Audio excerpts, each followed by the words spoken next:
Hello, my name's Hugh Jack. Welcome to Yoga of Self video 3. This one's on variety, and variety's wonderful because really, so you don't miss out on everything in yourself, if you're open to variety, you can really access everything in yourself through the variety of life. It's only really the fear and the desire that deprives a person of enjoying variety. So if you're open to everything, you can really, find enjoyment in everything. And each technique of yoga is to pinpoint a different part in you, and really each style of yoga, each category of posture, to pinpoint and wake up the energy in a different point in you. So if you're not open to variety in yoga, you miss out on that waking up in that area, because that's what it really represents. So I'll scoot through some categories, different categories in postures. The first main thing in variety is understanding.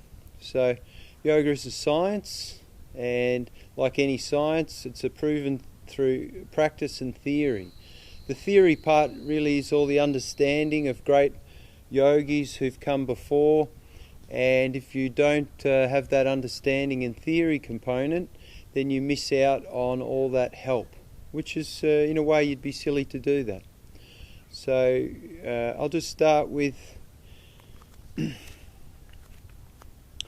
Trikonasana, two-legged standing posture, and again you're only going as deep as is right for you. So lifting out, spine's lengthening, shoulders rolling back, and if the spine's still lengthening, you can go deeper all the way down. Breathing.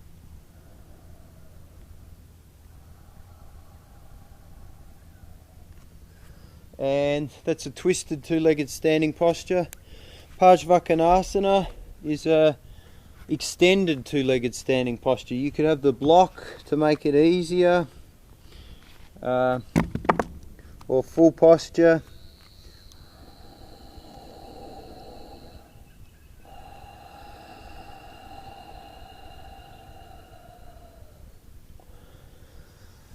Padottanasana, two-legged standing posture, forward bend.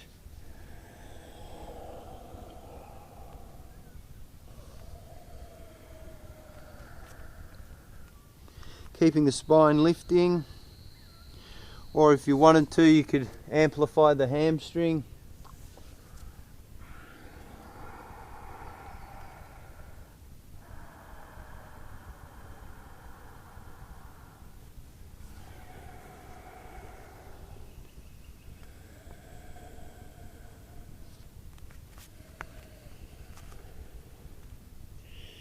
You could go one-legged standing posture, and you could do this bent-legged or straight-legged. Doesn't really matter wherever you're at. Or you could come forward.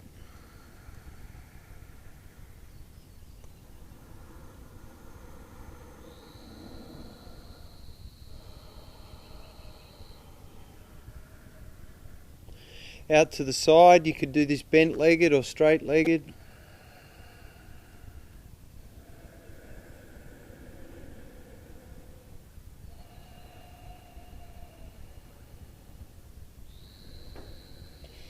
Obviously you have 5-10 breaths to get the benefit. I'm just sort of scooting through. And now we've got side plane, which we covered a bit earlier in the second video. If you wanted to amplify this, this is quite a good version of the side plane. It gets a good stretch here, and you're trying to get under here to the floor, which really is a lot of length in the side waist to do that. Again, you could have a small block. Tailbone under, bottom ribs in.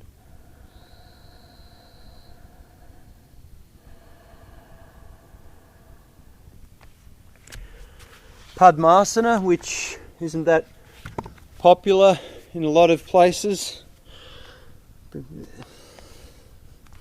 This is a start of a Padmasana. You could put a block under the knee, tailbone under.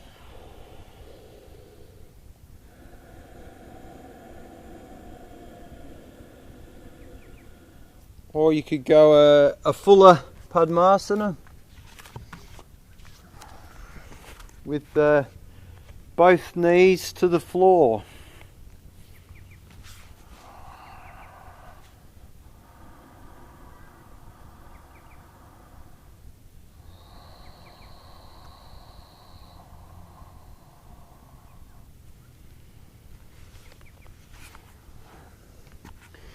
Or you moving through Ardha Chandrasana. So this is the side plane in the air, off the floor. A little harder to have stability. Tailbone under, bottom ribs back, and to the side.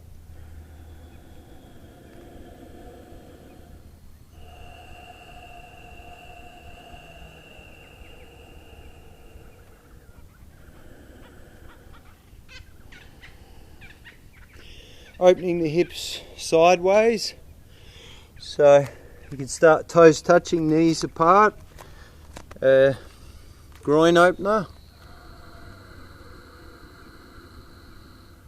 or if you wanted to be more adventurous you could go into Samakhanasana, sideways splits, and again you only go down as far as is right for you. So you might see your life flash before your eyes, all the held frustration in the hips waiting to come out.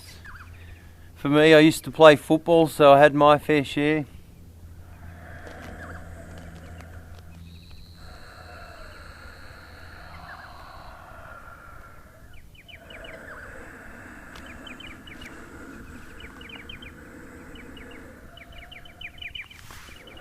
And really everything in yoga on a physical level, if you're wanting to gain most, opening the hips sideways, long ways. So long ways, you can start with a deep lunge, coming forward.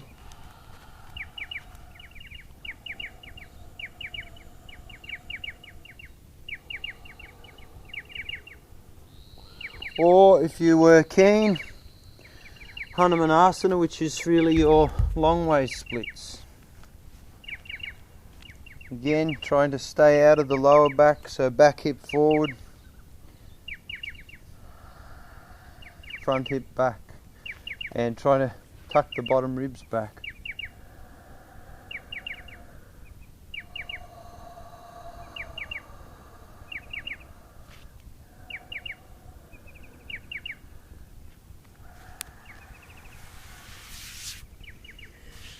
And because the hips are nice and open, now you've got warriors. Virabhadrasana 1, 2 and 3. So 3 warriors. This will cure procrastination. The warriors get it happening. So warrior 1, you're trying to square the hips to the front, ideally a right angle.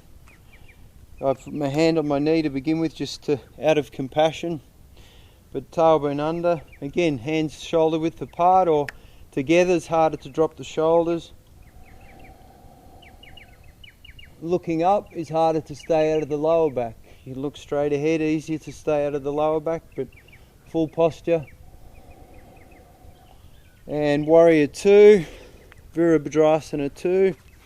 Hips splay open sideways. Again, some people may not go as deep, that's okay, but ideally you're wanting a right angle, a straight line, and looking forward but leaning back.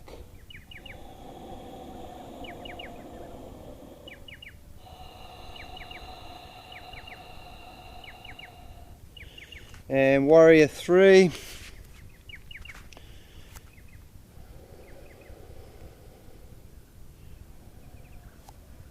This is a little easier with the hands back to begin with.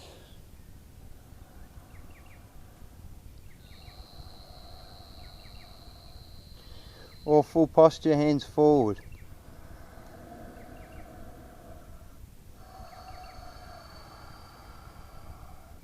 trying to drop this hip down. It'll tend to roll up, so you're trying to cut it down.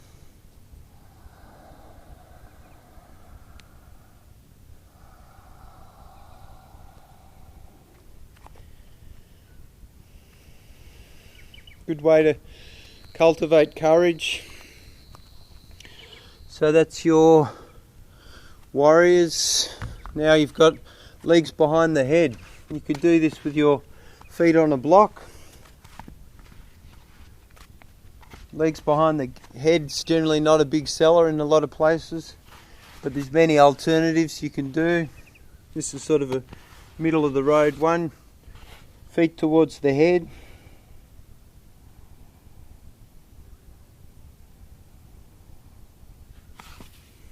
And if you wanted to go more towards a fuller posture, star posture.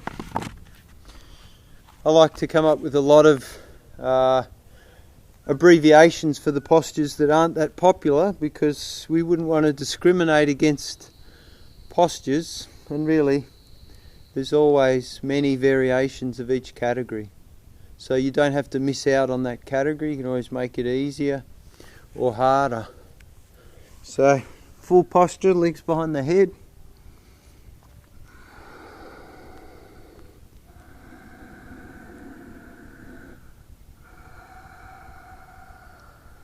The theme of this is really developing the ability to lift out under the weight of life, because life's always putting weight on you, trying to crush you, and you have to be able to lift out whilst life is doing that. Main thing with this easy twist is this shoulder stays on the floor, so you're only going as far as the shoulder stays on the floor. If you wanted to make it harder, you could grab this toe.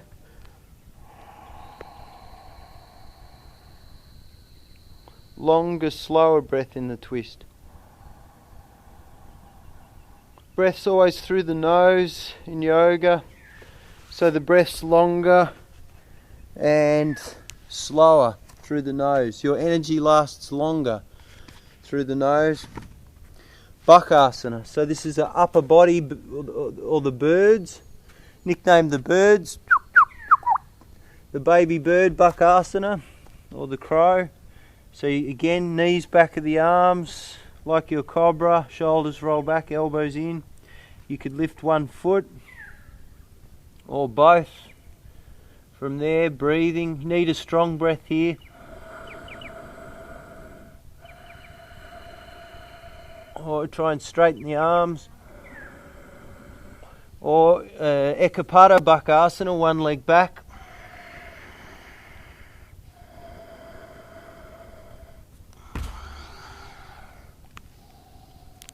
You get a lot of them in third series, but you don't want to know about that. And then from there, you've got moving through to another category, which escapes me, but it will come back. So Salabhasana is very good. After the balances, the shoulders tend to come forward. Again, Salabhasana, not that popular. This is more working the throat, but the throat's very powerful. It really digests everything you like and don't like in life. Vishuddhi chakra. So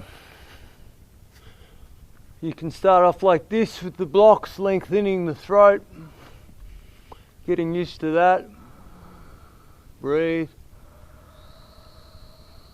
It's good to relax the tongue and the throat. Or moving towards a harder abbreviation, if you want the chest on the floor, lengthening the throat.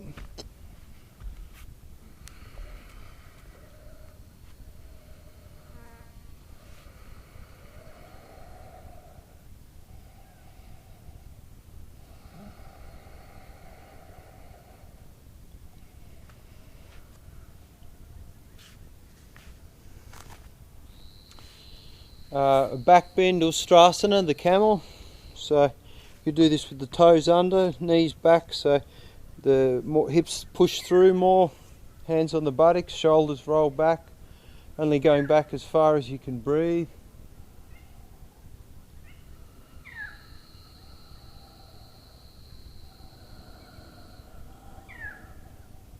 or a fuller posture, pushing the feet down, hips forward.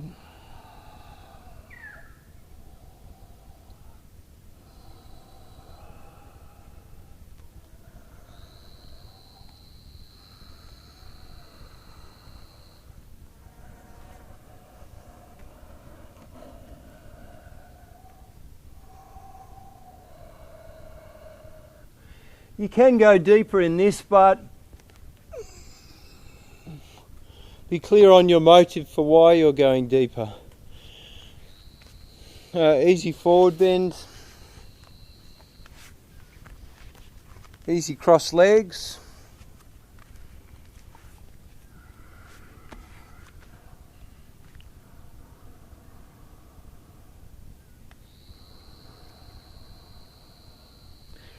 Always nice doing a forward bend after a back bend,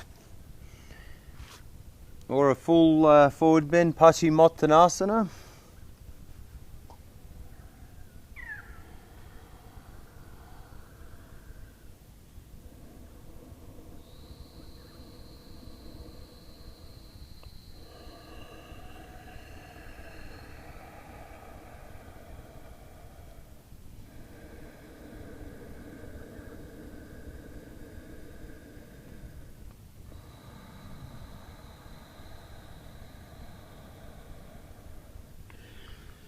Time always stands still for me when I'm in a forward bend.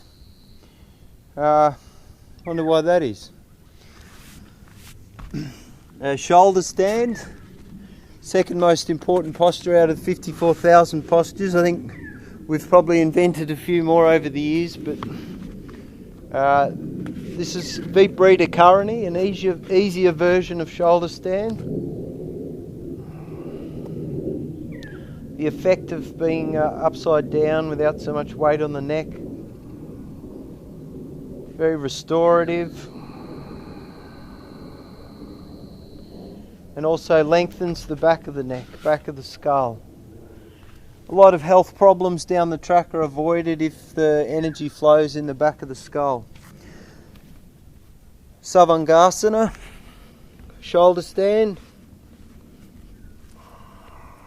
Easier with the hand on the skin, it doesn't slip.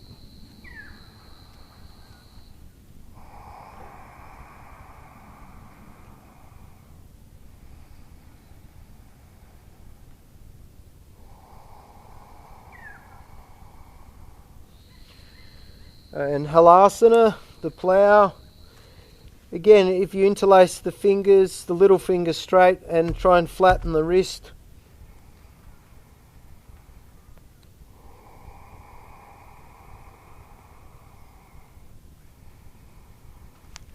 And you can do more, but I'll leave it at that today. When you roll out, head stays on the floor, feet nearly touch the floor, then lift them up for no reason other than just do. Headstand. So headstand's called the king of all postures, given the most importance. Obviously all the higher centres of consciousness are up here. Just seeing if anyone's home. And if no one's home, this is a good way to get someone home. So with headstand you could do a positioning here. You want your elbows this wide, any wider and it tends to collapse.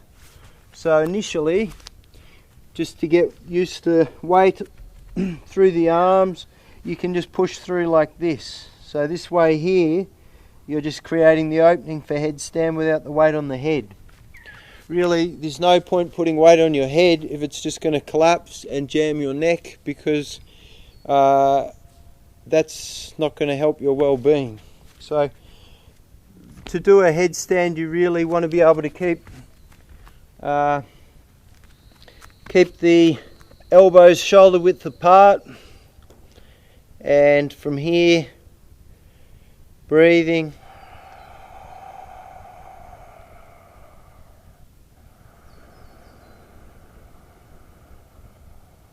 And if you're quite comfortable in a headstand, you should be able to lift your head off the floor a little, because it really means that you have the opening and the strength. So again, there's no point rushing in to postures.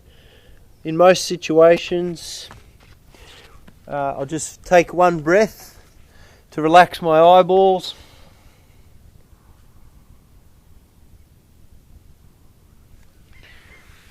Less is more was what I was going to say. Most situations, less is more. If you do less with more quality, you'll gain more.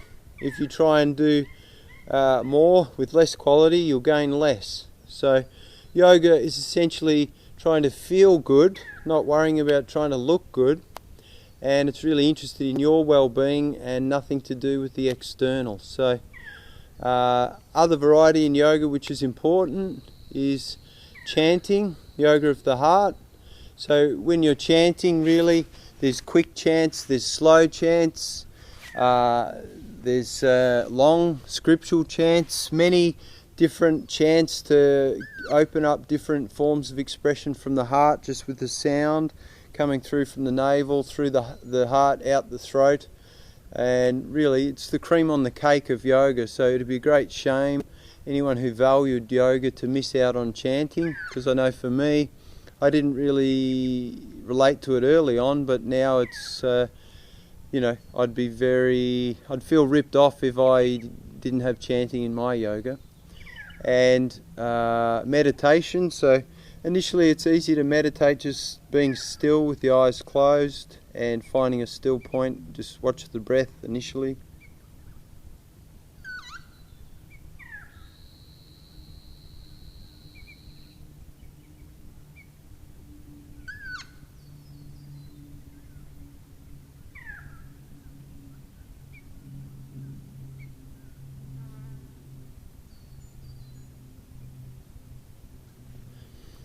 Really, meditation's like if you have to still the mind, if you have a pot with water on the stove and the flame, it's hot, it's moving, it's boiling, the mind is like this. And initially, when you just are still in meditation, it's like you take the pot off the flame, and you know that if you just leave it there, it will slowly cool to room temperature. The same with the mind. If you just are still, slowly the mind just slowly, like changing down gears, and you learn to know that all you have to do is be still and just go back to your breath, and whatever's agitating the mind will just fall away. But again, like any skill, you have to develop it. Another main style of variety of yoga is karma yoga, and this is really the most practical, because it's demonstrating the ability to do something, so perform an action without wanting anything back from that action. So selfless service, or just doing something for the love of it. If you learn it in an environment that has a good framework, e.g. a yoga studio with understanding of yoga, then you can transfer that to day-to-day life, and whatever you do in life, you can have the karma yoga approach. And you really can't lose with karma yoga, because if you try your best, don't worry about the rest, you can't lose. Thank you. Lots of love. And if you're keen, come and have a stretch at Yoga of Self. See you later. Hari Om!